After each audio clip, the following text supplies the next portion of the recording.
Rishi would have been in a very difficult position politically. Probably he did the right thing in not going, because the alternative could have brought the government down. Sir Graham Brady, welcome to PoliticsJOE. Thank you very much. Thank you for coming in. An MP for nearly 30 years, but most prominently the chairman of the 1922 committee. You describe that in your book as some people might see it as a sinister parliamentary cabal. Why do people think that? And actually, could you just tell us what it's meant to do? Sure. I mean, I'll make that point because I think the 1922 committee is frequently misunderstood. It really is the Parliamentary Conservative Party, but because we've got an exotic and historic name, people like to imagine things about it, and they think because we meet in private behind closed doors, then there must be something very secret and very suspicious going on in Committee Room 14, whereas really, it's the mainstream business of trying to make sure the party communicates, that the leader and cabinet ministers can come and talk to colleagues about what they want to do, and that colleagues can make their point to the leader and to members of the cabinet about where we would like them to point. Boiling it down, you essentially acted, when you were chairman, as go-between between the parliamentary party and between the Prime Minister. So it's letting their interests be heard. Is that right? Sure, yeah. So, there's a big element of making sure that the leader is aware of the mood of the party, if people are concerned about something, if people are getting very irritated or agitated about something. And then there are also some of the more constitutional functions, things like the threshold of letters calling for a confidence vote. If 15% of members of the parliamentary party write to the chairman of the 22 seeking a confidence vote, then that was then my job to inform the Prime Minister and to organise the vote. And this is when you almost have this sort of Grim Reaper-like characterisation about you, because you're delivering the news. I mean, you've been infamous a number of times over the past decade because you've been the holder of all of the letters. Yes, and of course the one problem with that system, because it has to remain completely secret at all times, it's possible for anybody to speculate and just make up a number of letters that they claim the chairman of the 1922 committee has received. Most recently, my former colleague Sir Simon Clarke a few months ago was busily announcing to the press that I had 50 letters against the threshold of 53 that were needed to trigger a confidence vote. At that point, if I recall correctly, there were 8 letters that had been submitted, but I couldn't say that. Wow. He's actually been the subject of, he's been prominent during the new Labour government as well. He's been accused of leaking several times. Was he a hindrance, would you say, to some of the secrecy that you had to keep within your role? I mean, from time to time, colleagues would brief that a certain number of letters had been received. Sometimes I think they just plucked a figure out of the air. Other colleagues, I think there was a time when Steve Baker was very involved in trying to make sure that there was a confidence vote on Theresa May's leadership, and Steve was very scientific about it, keeping quite good data and spreadsheets of who he thought would have submitted letters. Sometimes, of course, people have said they have, but the one thing that nobody can really take account of is, first of all, is if letters have been submitted and then withdrawn. And then I suppose the other thing is that some colleagues were prone to making things up from time to time. So I did at one point have a colleague who went on the media to announce that he'd written me a letter calling for a confidence vote when he hadn't, and subsequently went on the media to announce that he'd withdrawn the letter that he'd never submitted in the first place. So quite difficult for people to keep account if they're basing it on that kind of misinformation. And you had to keep quiet through all of this? I learned very, very early on that the only thing that the chairman of the 22 can say about this business of letters is nothing at all. And oddly, it was James Forsyth, who then was the political editor of The Spectator, went on to be Rishi Sunak's political secretary at Number 10. But James has always put a lot of time and effort into keeping in touch with people, and he was on the phone to me for a while just after David Cameron had become Prime Minister. And he said, one other thing, Graham, have you had any letters calling for a confidence vote? And I said, James, don't be absurd. He's only just become Prime Minister. And then a few weeks later, he asked me the same question. He said, Graham, I noticed that you're not saying it's an absurd question anymore. So from then on, I realised you can't say anything at all. You have to be very careful. Yeah. You just spoke about Theresa May. Your sort of involvement there, or your participation in Theresa May and the potential end to her premiership, was very interesting because you'd already had a failed no confidence vote in the Prime Minister, and then there was a discussion about whether the rules of the 1922 committee should be amended so that you'd be able to have a second vote of no confidence.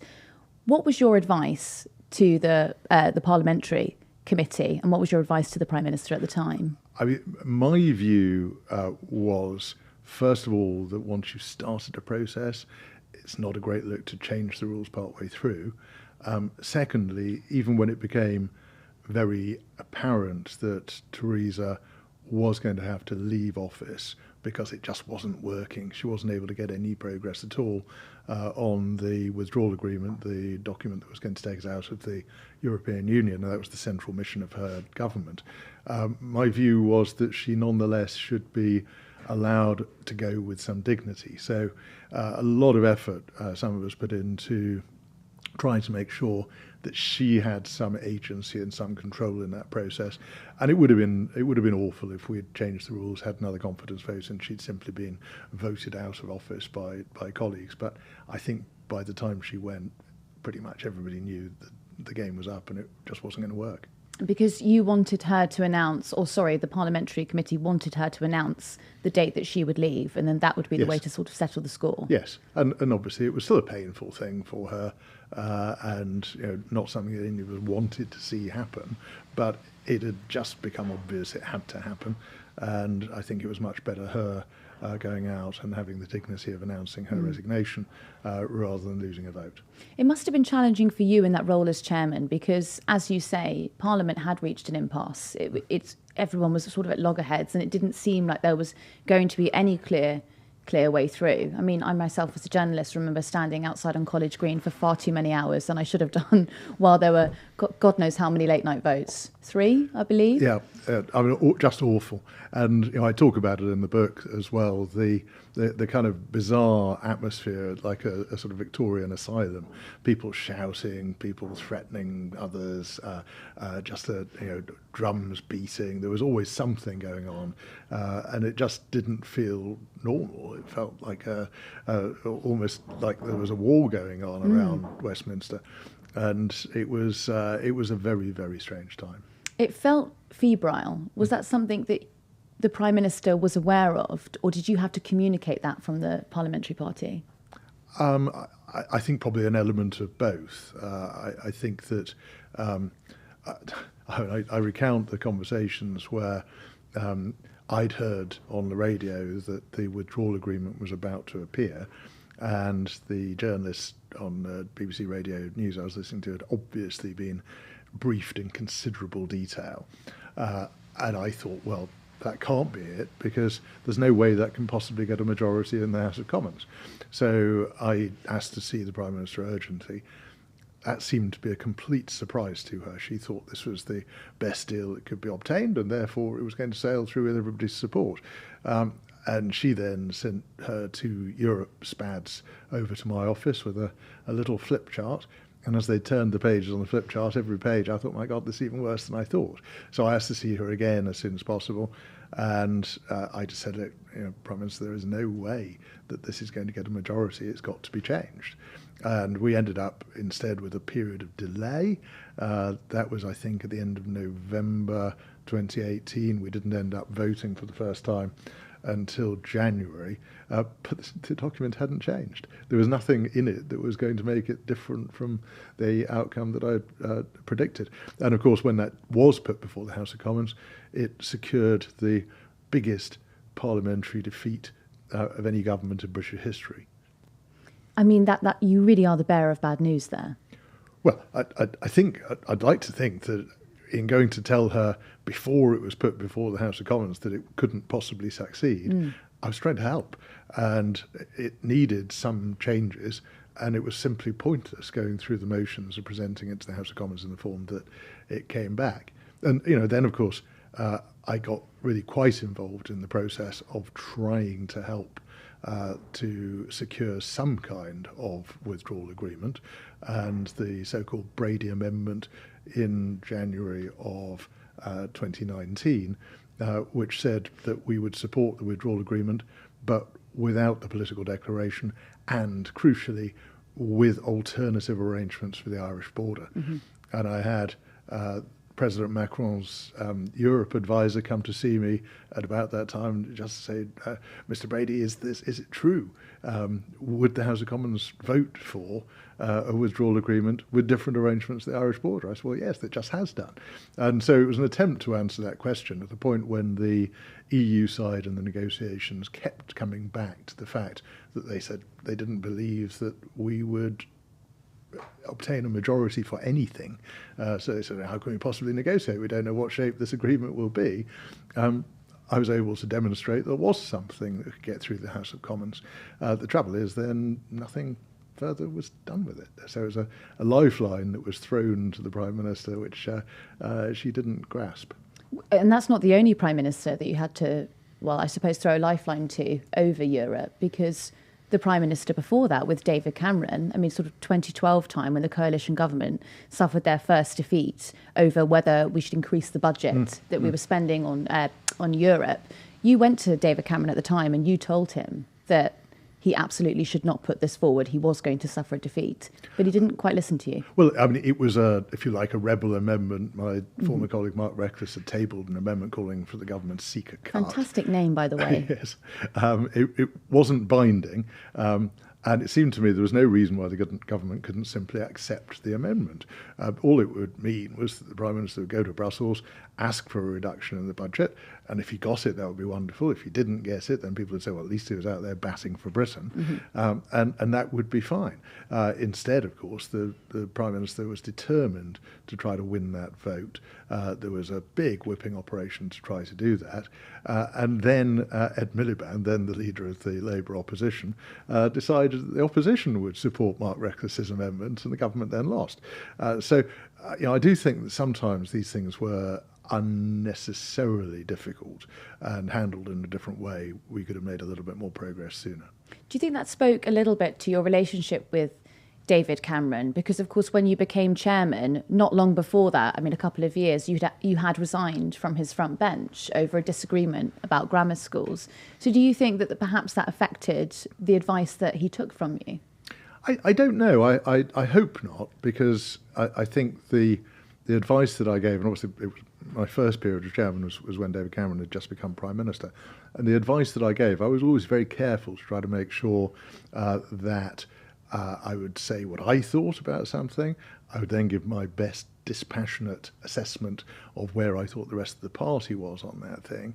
So I think I demonstrated that I wasn't playing games. I would give my best advice, and if I was in a minority on something, then I'd be quite happy to say so. I strongly disagree with what you're doing, but don't worry, I think 90% of the parliamentary party is behind you. So I think he had a sense that I was trying to give honest, straight advice. But I thought that was an unforced error. Do you think that perhaps, I mean, that vote that he lost in 2012, sorry, correct me if I've got the year wrong, it's off the top of my head. I think it was 2012, wasn't it, around there? Do you think that vote that he lost, do you think that's sort of the beginning of euroscepticism in the country, or where it became more widespread? Do you think that was sort of the beginning of the Brexit wheels turning? I think that, and I set this out in the book, my view, and I was Shadow Europe Minister before I resigned from the front bench in 2007. My view is that the policy that the Conservative Party went into the 2010 election with, which was to seek a gradual incremental return of competencies, as they were called, powers, from the EU to British control. If we'd won an overall majority in 2010, then a Conservative government presumably would have set about trying to secure that incremental return of powers. Because we were in coalition with the Liberal Democrats, they wouldn't allow the subject even to be raised. So we ended up as a coalition government unable to address the issue. And I think all of that time, the public and political frustration with the EU relationship was building. And because of the coalition government, all David Cameron could do was promise something for the future. And that obviously was an in-out referendum. So do you think that the Liberal Democrats, by not pushing it during that time, do you think that led to a harder Brexit? Or was it a precursor? I think essentially it led to Brexit. I don't know that we would have ended up with the referendum if the government had been able to commence negotiations to try to bring some powers back. And the fact that the referendum voted leave was also, I'm sure, partly a reflection of the enormous frustration that the EU had just carried on getting bigger, more powerful and more expensive, and nobody ever seemed to be able to do anything about it.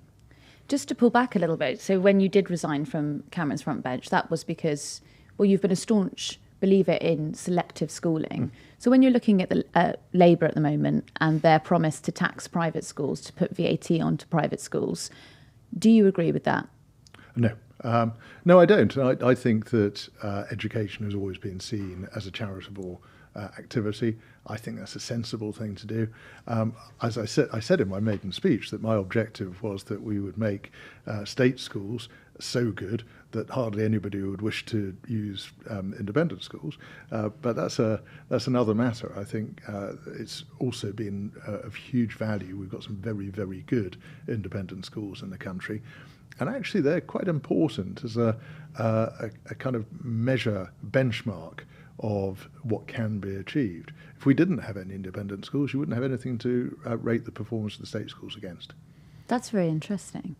So do you think also it's to do with the charity work as well? So the school's outreach programme, do you think that would be a loss? All of that is great, but nearly all independent schools, possibly all independent schools, have some kind of bursary funding as well. They mostly are charities which have an educational purpose, and a part of that is to try to open opportunities to have some of those very, very good schools available to people who couldn't afford to pay. And of course, Labour haven't issued an impact statement on how this could play out if they were to introduce VAT in January. Is that ill-advised? It's extraordinarily ill-advised. I'm afraid it's all part of a pattern, and it's history repeating itself. And 27 years ago, when I entered the House of Commons after the 1997 general election, of course, the very first piece of legislation that the Blair government put in place was a bill to abolish the assisted places scheme, which used to help people from less advantaged backgrounds get places at independent schools. So it's the same kind of class war agenda, which is just being wheeled out yet again at the start of a Labour government. And potentially hindering social mobility. Yes. Well, I think in all sorts of ways. It'll hinder social mobility by making it harder for independent schools to offer those bursary places because they'll be struggling financially. It'll make it harder for people to benefit from social mobility because they will inevitably see some closure of some independent schools, some places contracting, and a lot more children going necessarily into local state schools, which may not have the places for them, which will find that they're under more pressure to try to educate more children. And it's very hard to see any actual benefit coming out of the policy.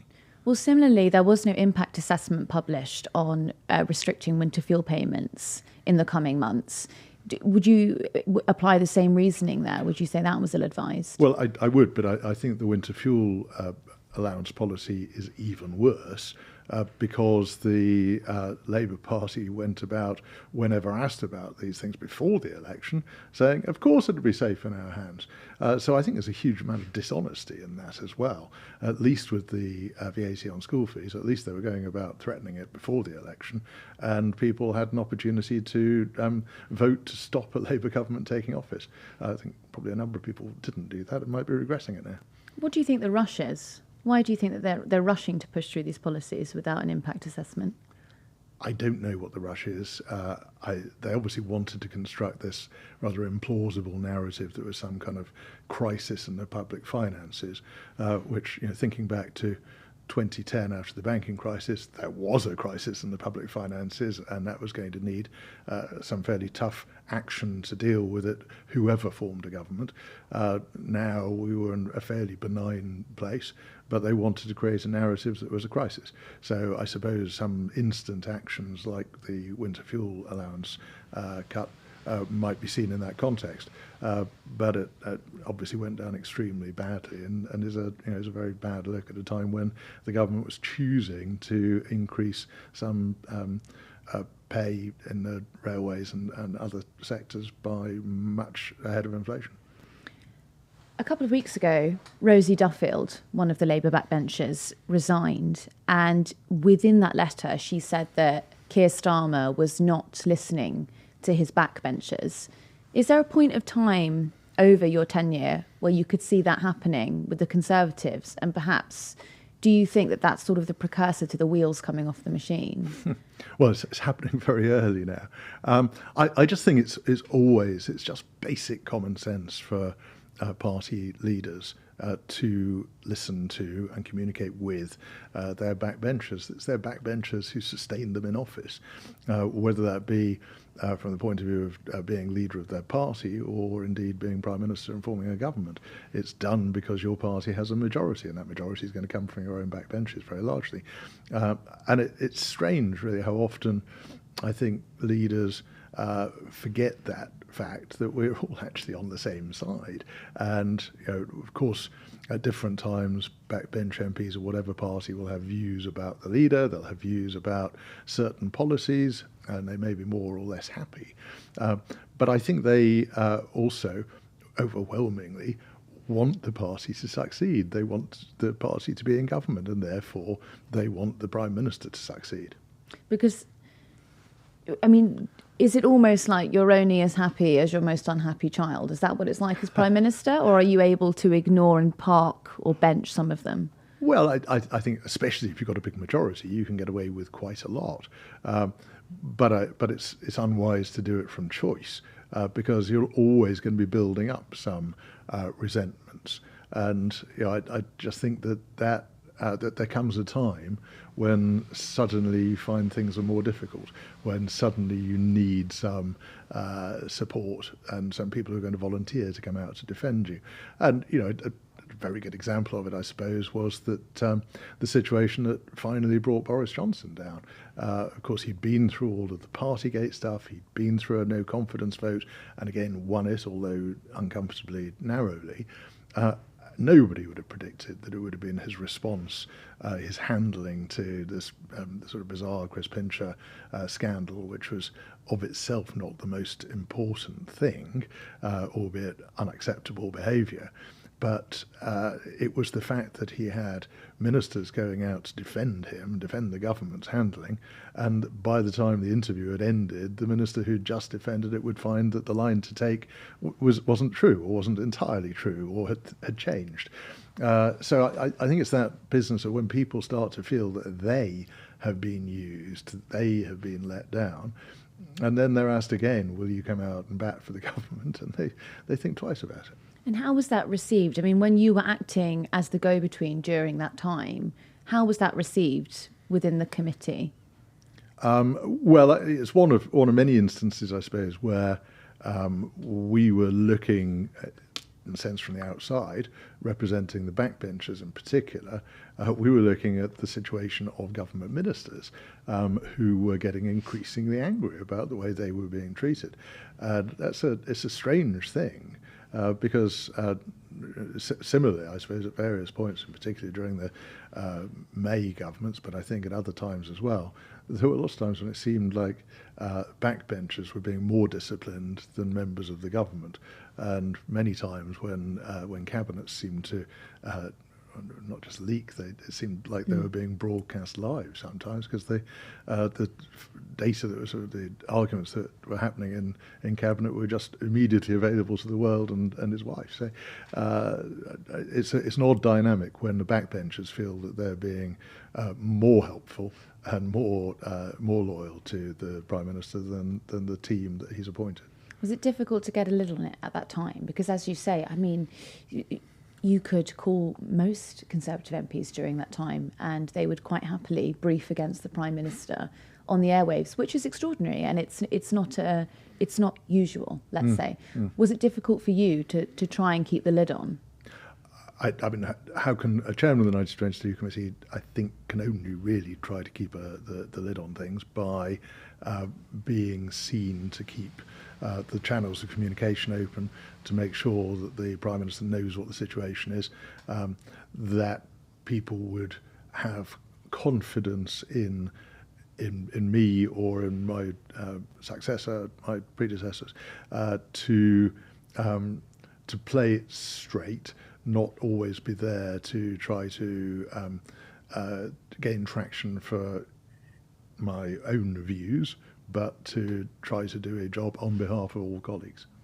Was it difficult to communicate that to Boris Johnson at the time? Was it difficult to sort of convey the concerns of the party? Did it almost feel that Number 10 had separated itself from the rest of the parliamentary group?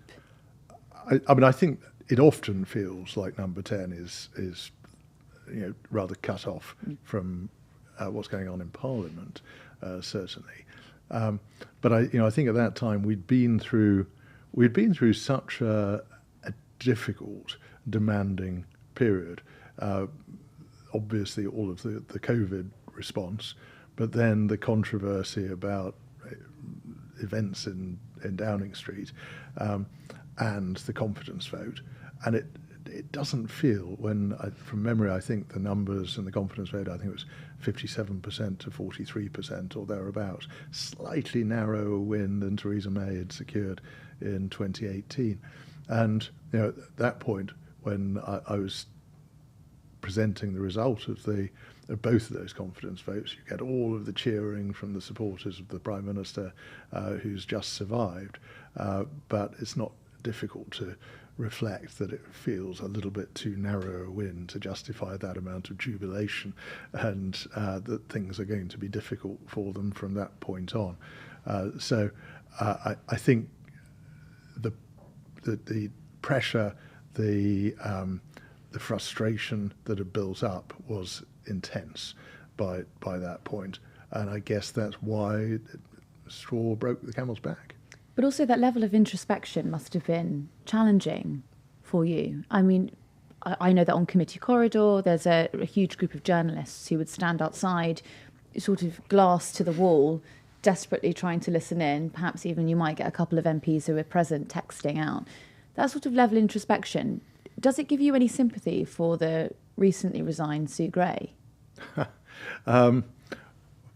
Well, I think these are very difficult things they're difficult circles to square, aren't they? And I just think there are a lot of different audiences, a lot of different interest groups that need to be kept happy and involved, and there are a lot of egos as well that are potentially conflicting. And from outside, it did seem certainly as though how much of it was Sue Gray and how much was others, I don't know, but the level of conflict and competition between different advisors as to who was in the most important position, who was being paid most even, seemed really quite toxic, and it happened remarkably quickly.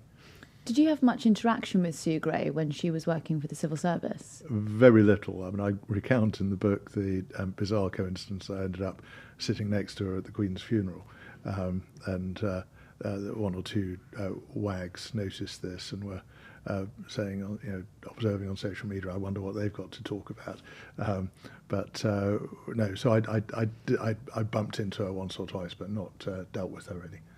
Did you get any sense of feeling, from your limited interaction or perhaps from others around you, that she was working against the Johnson machine?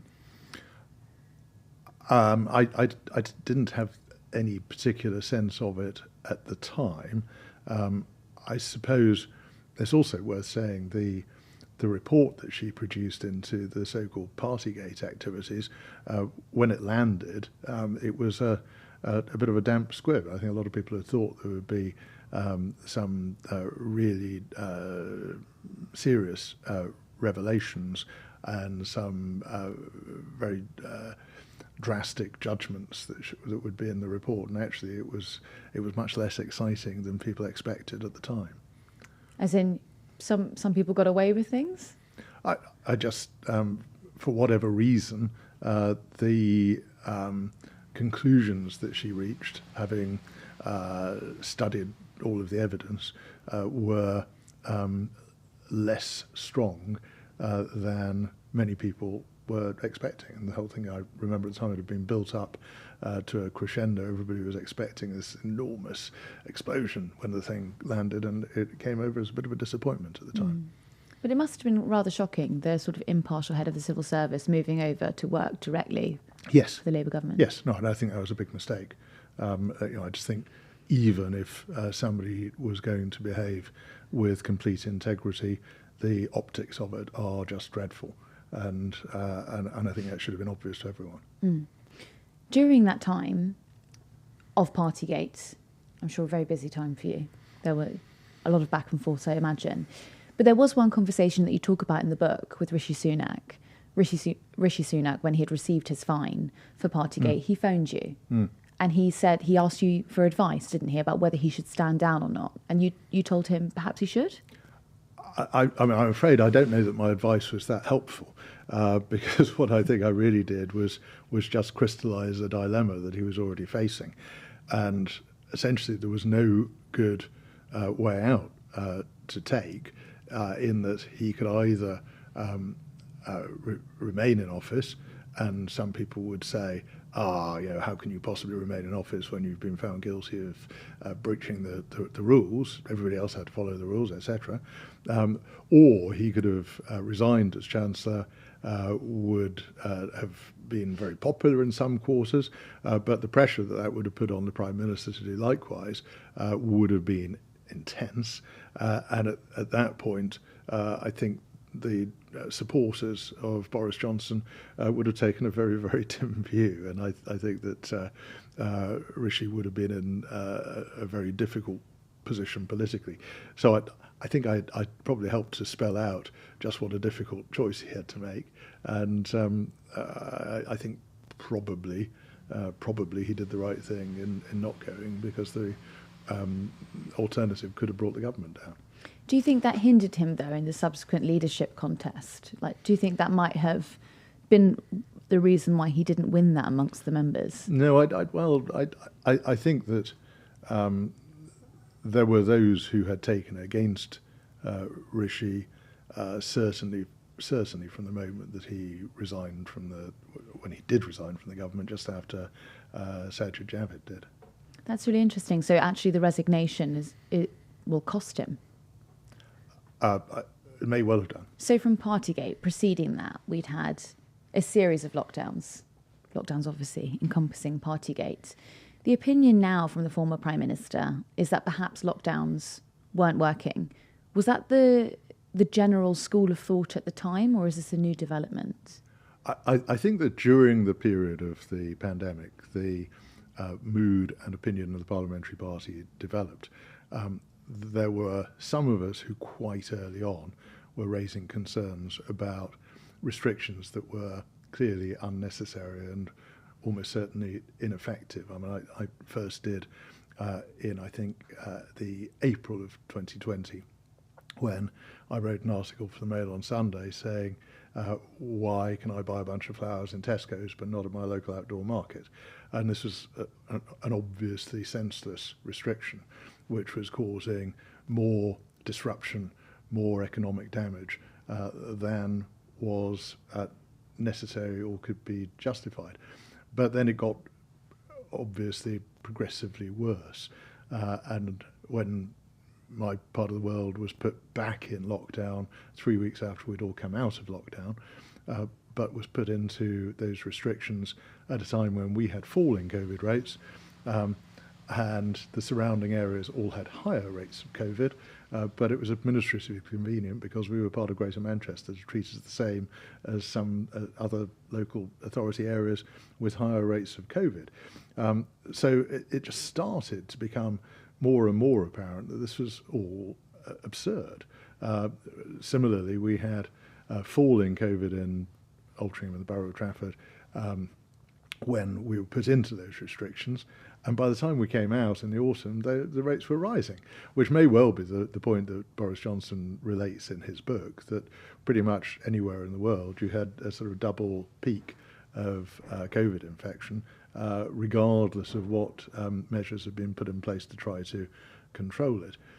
So, I think over a period of time, more and more colleagues in Parliament started to realise that there was something here that didn't add up, and increasingly people just got to a point of being astonished to see that the constant recourse to further lockdowns, when it didn't clearly stop the spread of the infection or of new variants. And I observed that closing our airports when Omicron first came on the scene appeared to delay Omicron being the prevailing form of COVID in the country by maybe 2 weeks at most. It didn't work. And so I think it's very interesting now to see some of the revelations both from Chris Whissey at the COVID inquiry and from Boris Johnson in his book. And that dissatisfaction, how was that being received by the Prime Minister at the time? Well, I mean, I recount an episode where I went to see him to argue against, I think, principally the 2-metre social distancing rules. And he started off asking me how many people I wanted to die, and then moved to making the argument in favour of my position and against the government's position. He was clearly completely aware of it, and a particular exchange where he said, maybe this is intended, maybe this is our Black Death. And I said, but Boris, it isn't the Black Death. And it was as though a switch had been flicked, and he just said, no, you're right. The Black Death killed a third of the population of Europe. This is killing hardly anybody. And then we had the chief whip who was sitting in who interjected, well, unless you're elderly. Whereupon Boris said, even if you're elderly, if you're in your 90s, you've got a 97% chance of survival.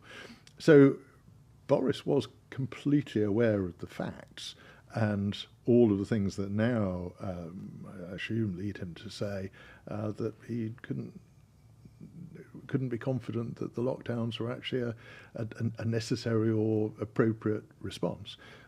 We knew all of the other costs that were going to arise, financial, the damage being done to the National Health Service in terms of waiting lists, the huge problems that we're facing with mental health, particularly for young people. None of that was a surprise, and a lot of us were talking about it at the time. But why didn't he do anything at the time then? Was he sort of stuck between difficult advisors or strategists? Why didn't he exercise that agency if he realised it then? Well, again, a number of us tried to get him to take a broader spectrum of advice, because there were lots of very serious medics and other relevant professionals, scientists, who took completely different views of what the appropriate response would be. Professor Carl Hennigan at Oxford University's Centre for Evidence-Based Medicine, a classic example, was looking at the evidence and was deeply sceptical of the approach that was being taken. So a broader spectrum of advice certainly would have been a very good idea. Interesting. I want to ask you about more broadly the Conservative Party. You suffered an extraordinary defeat at the last election. There's no polite way of saying that. You didn't run in that election for the first time since 97. Do you think that's why you lost the seat? Because it's extraordinary that, during the 97 election, which was a huge win for Labour, you won. This time, what was different? We also, I have to say, though, had an extremely good candidate selected to replace me. And one of the things I'd been very keen to do when I decided not to stand again, I wanted to make sure that there was plenty of time to select a good candidate, and for that candidate who would get the work in to become well established and well known. And Oliver Carroll did that. So I'd love to be able to say that, of course, if I'd stood, I would have romped home. But I think with a superb candidate who really worked it, we still didn't win. And why do you think that was? Do you think it's sort of, we've just been speaking about lockdown. We've just been speaking about the potential, perhaps they weren't the best way to go forward. Do you think that had an effect on it? I think all sorts of things will have had an effect. governments around the world that were incumbent through the pandemic and implemented lockdown policies, I think have often been given a kicking by the electorate when the opportunity has arisen. But I think that the reasons are fairly obvious, I guess, that all of those really intractable problems facing government today either started because of the COVID response or were exacerbated by the COVID response. So that is certainly a factor.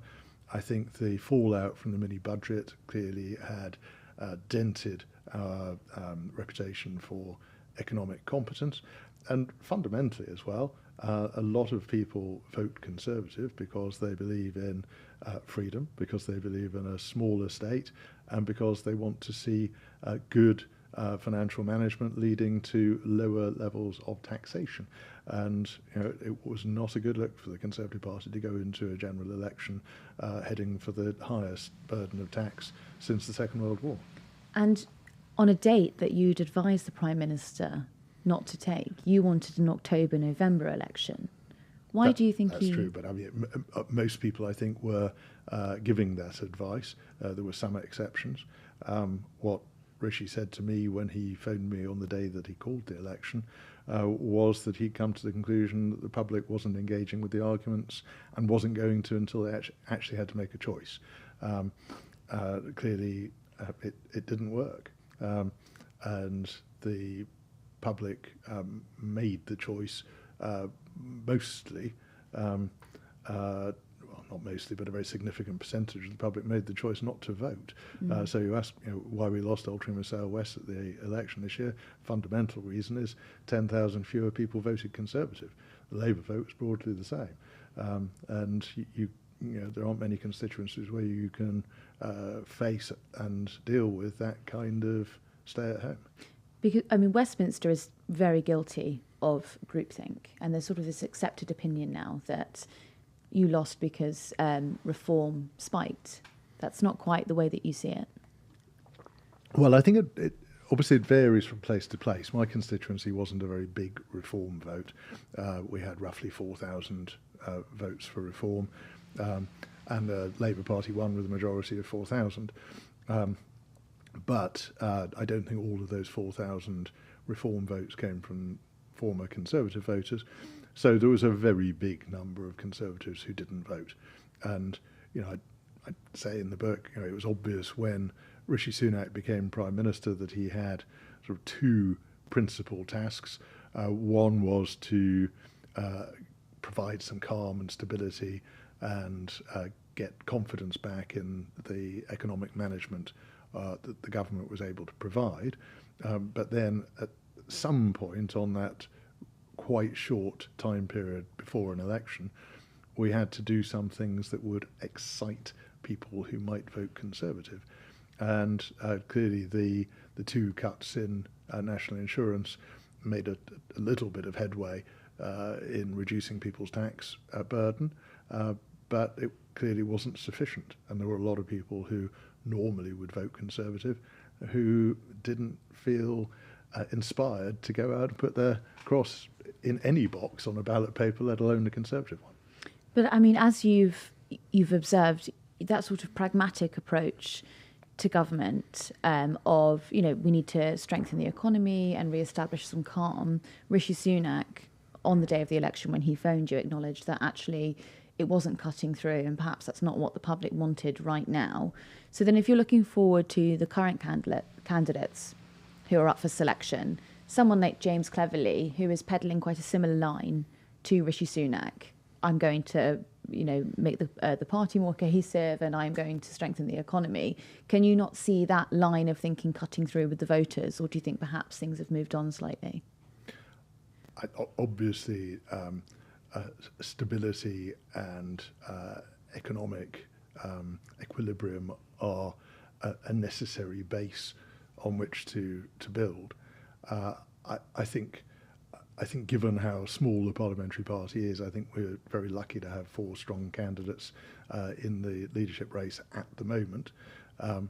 But for at least probably 5 years until the general election, there's an awful lot of water to go under the bridge between now and then, and I think the same calculation will have to be made. There has got to be a clear air of competence and a sense that there's a steady hand on the tiller, but then there's got to be a promise of something which is going to make life better and is going to make people feel more confident that their future will be better and the future of their children is going to be better. With a different leader, perhaps, the one that's chosen this time round? I mean, I very much hope that whoever is chosen will be fighting the general election in 4 or 5 years' time. And I think the party certainly should be approaching the choice with that intention. Just finally, you've recently joined the House of Lords. Labour has rather ambitious plans to alter the current format, I would say, of the House of Lords. We're not quite sure how those plans would play out yet. There has been some discussion, but not very thorough. Would you reform the House of Lords, or do you think the current system is working?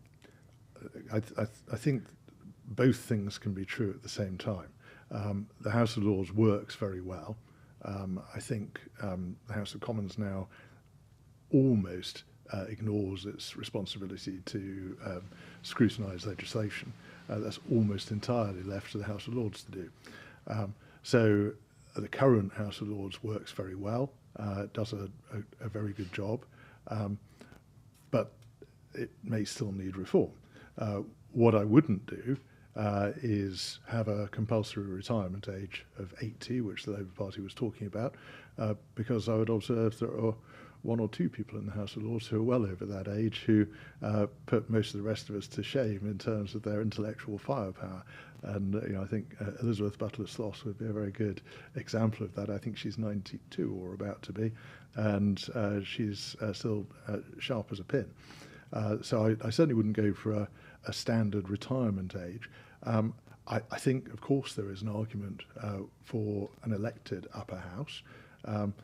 The people who are strongly opposed to that are people who want the House of Commons to have complete authority. And in the past, I have voted in favour of a wholly elected upper house. What I wouldn't do is vote in favour of any kind of hybrid, such as was proposed during the coalition government, was going to allow ministers to be appointed still, and stay members of the House of Lords. I think if you're going to have an elected house, you have an elected house. But I'm not sure that the country or the political establishment certainly is ready to confront what that would mean. There is room for some very serious constitutional thinking and reflection for the country, but I've not seen any evidence of it taking place so far.